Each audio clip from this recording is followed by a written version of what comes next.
आइए सुनते हैं भाई दूज की कथा। भाई दूज का व्रत हर वर्ष कार्तिक माह के शुक्ल पक्ष की द्वितीया तिथि के दिन भाई दूज का व्रत किया जाता है। इस दिन बहन अपने भाई की लंबी आयु के लिए, सुख समृद्धि की प्राप्ति के लिए इस व्रत को करती है। इस दिन बहन अपने भाई की आरती उतारती है और उनका तिलक करती है। इससे यम देवता का आशीर्वाद प्राप्त होता है। सुनते हैं भाई दूज की कथा। एक समय की बात है कि एक बुढ़िया थी।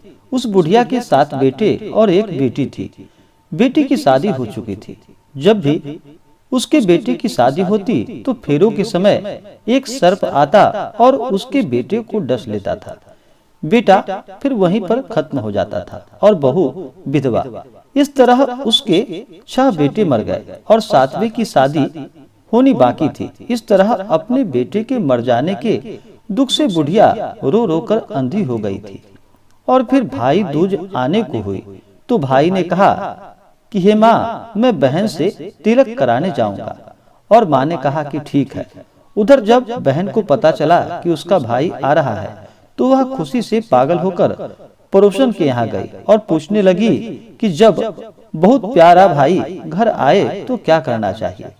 तो पड़ोसन ने उसकी खुशी को देखकर वह जल भून गई और कह दिया कि दूध से रसोई लेप दे और घी में चावल पका। बहन ने ऐसा ही किया। उधर भाई जब बहन के घर जा रहा था तो उसे रास्ते में एक सर्प मिला। सर्प उसे डसने को हुआ तो भाई बोला कि तुम मुझे क्यों डस रहे हो। फिर सर्प बोला कि मैं तुम्हारा काल हूँ और मुझे तुमको डसना है। भाई बोला, मेरी बहन मेरा इंतजार कर रही है। मैं जब तिलक कराकर वापस लौटूंगा तब तुम मुझे डस लेना। तो सर्प ने कहा कि भला आज तक कोई अपनी मौत के लिए लौट के आया है जो तुम आओगे। तो भाई ने कहा कि अगर तुझे यकीन नहीं है तो मुझे मेरे झोले में बैठ जा। जब मैं अपनी बहन से तिलक करवा लूं तब तुम मुझे डस लेना। तो सर्प ने ऐसा ही किया। भाई बहन के घर पहुंच गया। दोनों बड़े खुश हुए। भाई बोला, बहन जल्दी से खाना दे, बड़ी भूख लगी है। बहन क्या करे, न तो दूध की रसोई सूखे और न ही घी में चावल पके। भाई ने पूछा, बहन इतनी देर क्यों लग रही है, तू क्या पका रही है। तब बहन ने बताया कि मैंने ऐसा किया है। तो भाई बोला कि पगली, कहीं घी में भी चावल पके हैं या दूध से कोई रसोई लिपता है। एक काम कर, गोबर से रसोई को लीप और दूध में चावल पका। फिर बहन ने ऐसा ही किया और खाना खाने के बाद भाई को बहुत जोरों की नींद आने लगी। इतने में बहन के बच्चे आ गए और बोले कि मामा मामा, हमारे लिए तुम क्या लाए हो। भाई बोला कि मैं तो कुछ भी नहीं लाया। बच्चों ने वह झोला ले लिया जिसमें सर्प था। जैसे ही उसे खोला उसमें से हीरे का हार निकला।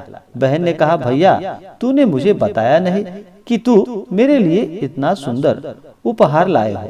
भाई बोला कि बहन तुझे क्या पसंद है, तू तो झोला ले ले, मुझे हार का क्या करना। अगले दिन भाई बोला, अब मुझे जाना है, मेरे लिए खाना रख दे। बहन ने उसके लिए लड्डू बना करके एक डिब्बे में रख दिया। भाई कुछ दूर जाकर थक कर एक पेड़ के नीचे सो गया। उधर बहन के जब बच्चे को भूख लगी तो माँ से कहा कि खाना दे दो। माँ ने कहा कि खाना अभी बनने में देर है। तो बच्चे बोले, जो रखा है वही दे दो। तो वह बोले कि लड्डू बनाने के लिए बाजरा पीसा था, वही बचा पड़ा है, चक्की में जाकर खा ले। बच्चों ने देखा कि चक्की में तो सांप की हड्डियां पड़ी है। यही बात माँ को आकर बताई तो वह बावड़ी सी हो गई और भाई के पीछे भागी। रास्ते भर लोगों से पूछती कि किसी ने मेरा गैल बटोई देखा है, किसी ने मेरा बावड़ा सा भाई देखा है। तब एक ने बताया कि कोई लेटा तो है पेड़ के नीचे, देख ले कहीं वही तो नहीं। भागी भागी पेड़ के नीचे पहुंची, अपनी भाई को नींद से उठाया। भैया कहीं तूने मेरे लड्डू तो नहीं खाए। तो भाई बोला, ये ले तेरा लड्डू। नहीं खाए मैंने, ले दे के लड्डू ही तो दिए थे। उसके भी पीछे पीछे आ गई। बहन बोली कि नहीं भाई, तू झूठ बोल रहा था, जरूर तूने खाया है। अब तो मैं तेरे साथ चलूंगी। भाई बोला, तू न मान रही है तो फिर चल। चलते चलते बहन को जोरों से प्यास लगती है। वह भाई को कहती है कि मुझे पानी पीना है। भाई बोला, मैं यहाँ तेरे लिए पानी कहाँ से लाऊं? दूर कहीं चील उड़ रही है, चली जा वहाँ, शायद तुझे पानी मिल जाए। तब बहन वहाँ गई और पानी पीकर जब लौट रही थी तो रास्ते में देखती है कि एक जगह जमीन में 6 शिलाएं गड़ी हैं और एक बिना गड्ढे की रखी हुई थी। उसने एक बुढ़िया से पूछा कि ये शिलाएं कैसी है? उस बुढ़िया ने बताया कि एक बुढ़िया है, उसके 7 बेटे थे। 6 बेटे के तो शादी के मंडप में ही उसे सर्प ने काट लिया, जिसके कारण वह मर गया। तो उसके नाम की ये शिलाएं जमीन में गड़ी हैं। अभी 7वें की शादी होनी बाकी है, तब उसकी शादी होगी तो वह भी मंडप में ही मर जाएगा। तब यह 7वीं शिला भी जमीन में गड़ जाएगी। यह सुनकर बहन समझ गई कि ये शिलाएं किसी और की नहीं बल्कि उसके भाइयों के नाम की है। उसने उस बुढ़िया से अपने 7वें भाई को बचाने का उपाय पूछा। बुढ़िया ने उसे बतलाया कि वह अपने 7वें भाई को कैसे बचा सकती है। सब जानकर वह वहां से अपने बाल खुले करके पागलों की तरह अपने भाई को गालियां देती हुई चली। भाई के पास आकर बोलने लगी, तू तो जलेगा, कुटेगा, मरेगा। भाई उसके ऐसे व्यवहार को देखकर चौंक गया और उसे कुछ समझ नहीं आया। इस तरह दोनों भाई बहन माँ के घर पहुँच गए। थोड़े समय बाद के लिए खबर आई, उसकी शादी तय हो गई। जब भाई को सेहरा पहनाने लगे तो वह बोली, इसको क्यों सेहरा बंधेगा? सेहरा तो मैं पहनूंगी, ये तो जलेगा, मरेगा।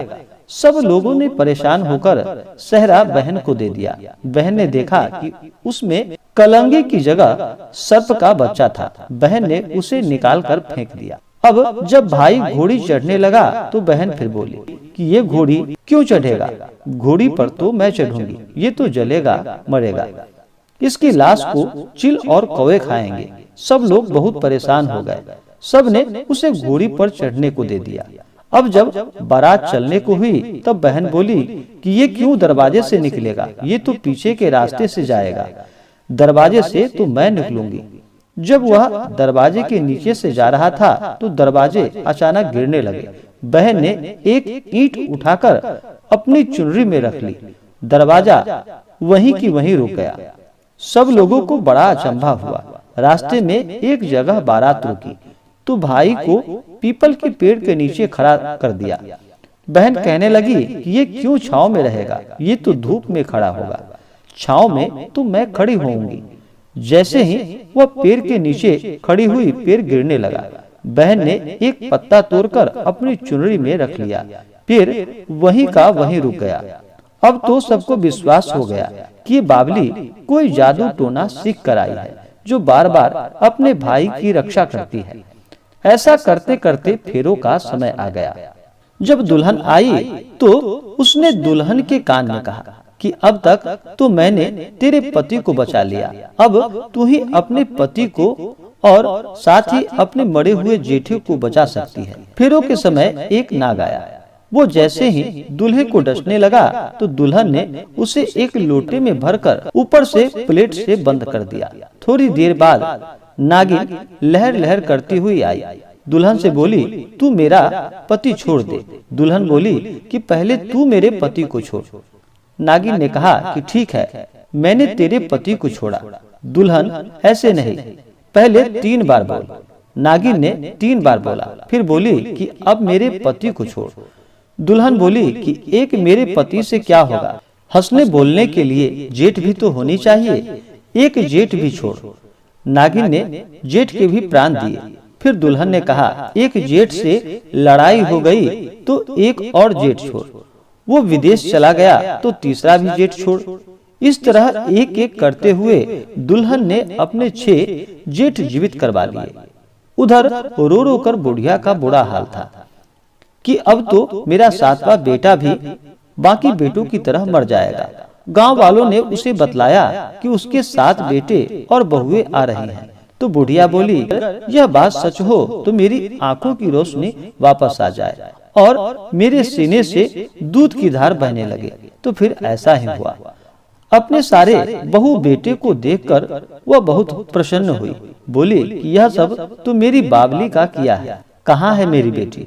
सब बहन को ढूंढने लगे। देखा तो वह भूसे की कोठरी में सो रही। जब उसे पता चला कि उसका भाई सही सलामत है तो वह अपने घर को चली। उसके पीछे पीछे सारी लक्ष्मी भी जाने लगी। तो बुढ़िया ने कहा कि बेटी पीछे मुड़ के देख, तू सारी लक्ष्मी को ले जाएगी तो तेरे भाई और भाभी क्या खाएंगे। तब बहन ने पीछे मुड़कर देखा और कहा, जो माँ ने अपने हाथों से दिया वह मेरे साथ चल, बाद बाकी का भाई भाभी के पास रहे। इस तरह एक बहन ने अपने भाई की रक्षा की। इसी प्रकार से जो भी भाई दूज के व्रत में अपने भाई का पूजन करते हैं, तिलक करते हैं, तो उनके भाई की रक्षा होती है और आयु की बढ़ोतरी होती है।